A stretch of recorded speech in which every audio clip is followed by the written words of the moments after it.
የኢትዮጵያ የቀይ ባህር አክሰስ ጉዳይ አይቀሬ ስለሆነ የኤርትራ ህዝብ አሁንም ወንድም ህዝብ ነው፣ ምስኪን ህዝብ ነው፣ አገሩን ለቆ የተሰደደ ያለ ህዝብ ነው።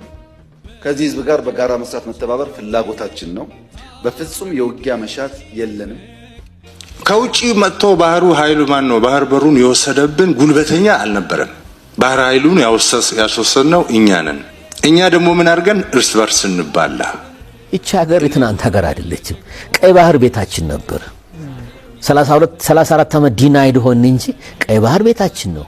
አሰብ የኢትዮጵያ ነች ያልነው አሰብ የኢትዮጵያ ስለሆነች ነው። 100% ፒሪየድ። በተንኮልና በሸፍጥ አስመራና አዲስ አበባ ሆናችሁ ወስዳቸዋል። ያኔ የተናገራቸው የለም። በዛን ጊዜ የሚናገር ሰው አንገቱ ይቆረጣል። አማራ እንደሚተርተው ደረቃቅ ጉሮሮ ይቀዳል። ምን ማለት ነው? መቼ፣ ለማን፣ የት ልናገር የሚል ነገር ነበር ጄኔሬሽኑ የሚጠብቀው። ኢትዮጵያ ሀገሬ ለአንድነትሽ ክብር አለው መርከበኛሽ የባህር አጥር